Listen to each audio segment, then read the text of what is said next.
everyone, and happy Easter. I'm Trey, and I am so pumped for what's about to happen. Now, before we get started, there's only one thing you need to know.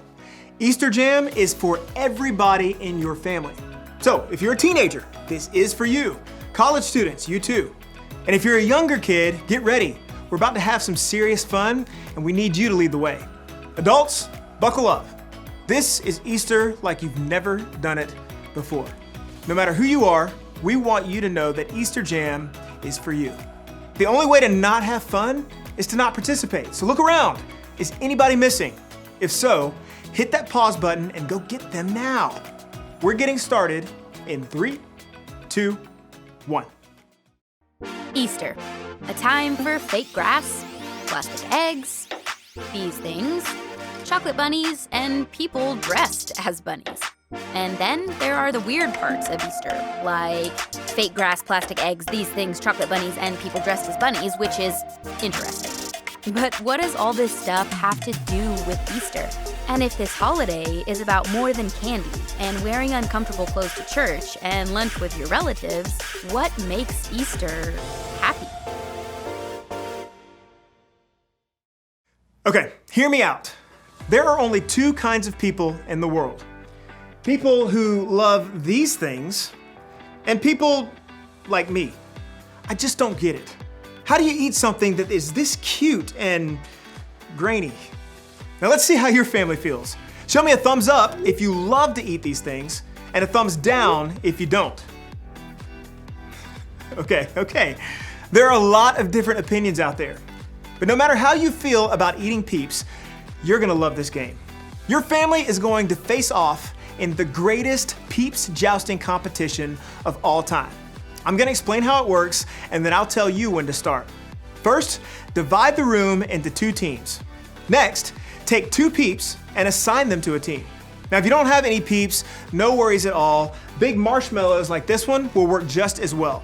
Now, Team A gets Peep A, Team B gets Peep B. You can come up with cooler names like Lord Sugarcoat or Sir Sprinkles. You get the idea. You can also use a marker or a Sharpie to decorate your Peeps to give them some personality. Maybe you can draw a mustache on your Peep or give them some mean eyebrows or a fancy outfit. Just let your creative juices flow.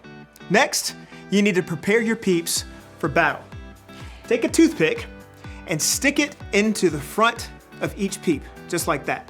Now you can think of the toothpick as a jouster, a lightsaber, or a sword. It just depends on how serious your family is about the competition. Make sure the toothpick is facing forward and toward the other Peep. Now you're gonna place the 2 combatants on a microwave plate. No social distancing is necessary. You want the Peeps to be as close together and facing one another. And finally, time for the big event. Gather around and put the plate in the microwave, setting the timer to 45 seconds. You won't let it run that long. In fact, don't let it run that long. Then press start. Watch at a safe distance until the Peeps drop their toothpick sabers and one touches the other. The toothpick that touches the other Peep first, that Peep wins. Now, as soon as this happens, you're gonna wanna stop the microwave. Trust me on this one. Stop the microwave. Okay, it's time to settle this thing. And don't forget to snap a pic of that photo finish. It's go time. Press pause now, and I'll wait here.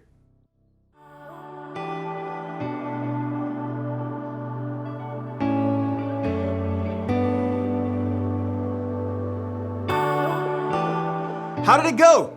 Who won? I want pictures. You can post them with the hashtag EasterJam2020.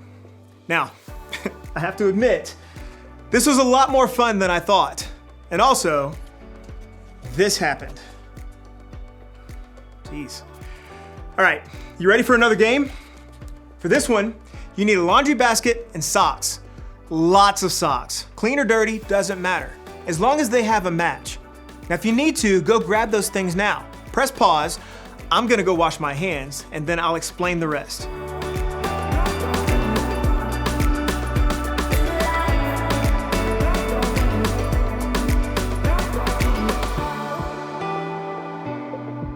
Got your basket and socks?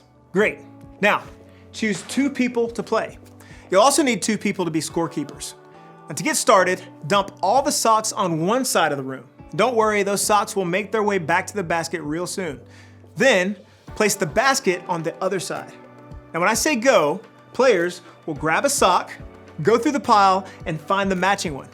You'll roll the socks together in the shape of a ball, or like an Easter egg, and then toss them. Just like that, across the room into the laundry or Easter basket. Now the player with the most socks or eggs in the basket at the end of the timer wins. If you don't have scorekeepers to help you count, you have to keep up with that number on your own. So that means everybody's on the honor system, all right? Parents, I'm looking at you. Okay, now if you need to, press pause now and get everything and everyone in position for the game. I'll wait here.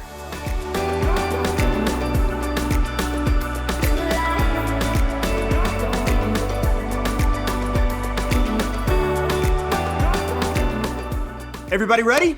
Great. We're putting a countdown timer on the screen right now, and this Easter egg throwdown is happening in 3, 2, 1, go.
All right, families, come back over here. Come on back.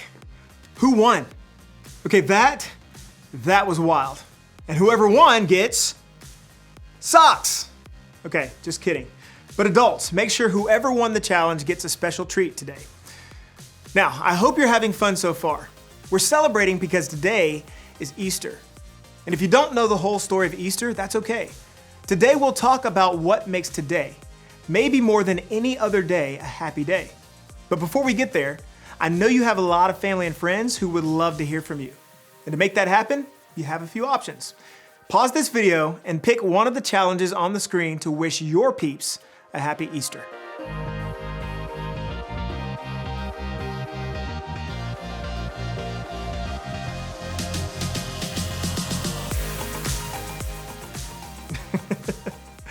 Okay, so I just got like 9 texts from my crew saying happy Easter. Thanks, fam. Real nice.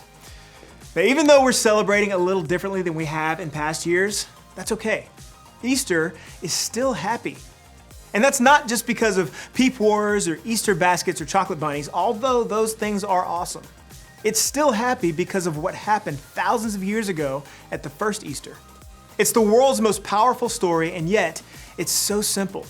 So simple that it can be told with laundry. In the beginning, God created everything. He formed people in His very own image. But then, we turned away from God. Sin entered the world, like a dark stain. Still, God loved us so deeply that He made a plan to rescue us. At just the right moment, God sent His very own Son, Jesus, to live among us.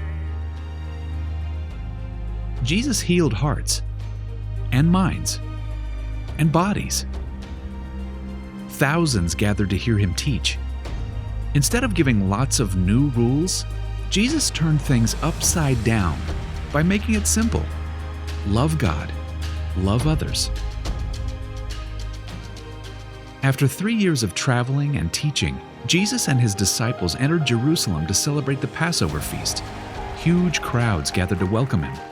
But while the crowds cheered for Jesus, the religious leaders made plans to arrest Him. He was turning their world upside down, and they wanted Him gone. As Jesus celebrated the Passover meal with His friends, He told them that He would be leaving, but would return. His friends didn't understand. That night, one of Jesus' followers, Judas, led soldiers to arrest him. The religious leaders gave Jesus a fake trial and then sent him to Pilate, the Roman governor, who could have him killed. Pilate found Jesus had broken no law and tried to release him. But a mob called for Jesus to be killed. Pilate gave in and handed Jesus over to the Roman soldiers.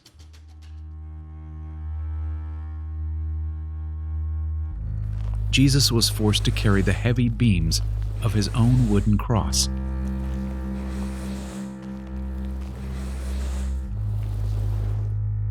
On a hill called Golgotha, the soldiers nailed Jesus' hands and feet to the rough wood. The soldiers and people who passed by laughed and mocked him. But from the cross, Jesus asked God to forgive them. Finally, Jesus called out, "It is finished." Then he died. The earth shook. Rocks split open. Even the soldiers cried, "Surely he was the Son of God." One of Jesus' followers took his body and placed it in a tomb cut from the rock. A huge stone blocked the entrance. Jesus' friends were devastated. They had believed that Jesus was the one God promised, the one who would rescue them, but now he was gone. Their whole world had turned upside down. Jesus' friends stayed hidden in fear for 3 days. But early Sunday morning, Mary Magdalene, a close friend of Jesus, hurried to the tomb. She planned to anoint Jesus' body with special spices. As Mary neared the tomb, she saw the stone had been rolled away. The tomb was empty. Mary turned to see a man standing near. She didn't recognize him until he said, "Mary." It was Jesus, alive. Jesus told her, "Do not hold on to me. I have not yet ascended to the Father. Instead, go to those who believe in me." Jesus, God's Son, became like us to lay down his life. Through God's power, he defeated death for all of us, and sin was washed away. One day, he's promised to return, so we can live with him forever.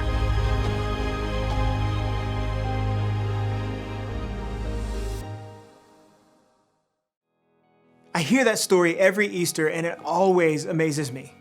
I mean, God sent Jesus to the world to remind me that he is greater than anything that can go wrong in my world.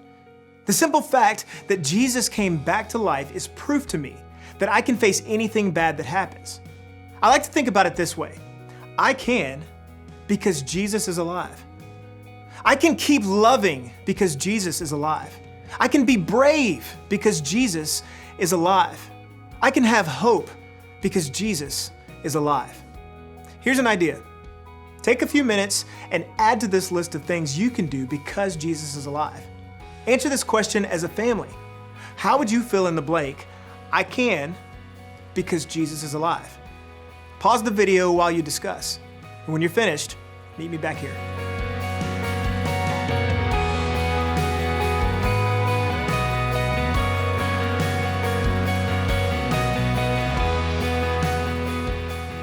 Awesome. I love conversations like these because remembering what God has done in the past helps me to trust him with what's going on in my life right now. And I hope that's true for you too. And I hope you spend the rest of the day making happy memories with your family. To get you started, here's one last challenge. Now for this one, you'll need to decide who is the technology genius at your house.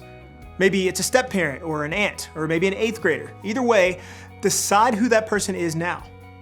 Got it? Awesome. Now, as soon as this video is over, I want you to go outside and take a family Easter photo. You can be dressed up or you can be in your PJs. It can be totally normal with smiling faces or silly with one of those filters that turns your face into a bunny rabbit. No matter how you do it, take a family photo and make it awesome. Then share it to social media. Remember to use the hashtag EasterJam2020 so we can see your family's Easter style. Maybe now more than ever, this is a time to celebrate and remember God's faithfulness and the hope he gives us in Jesus. After all, that's what makes Easter so happy.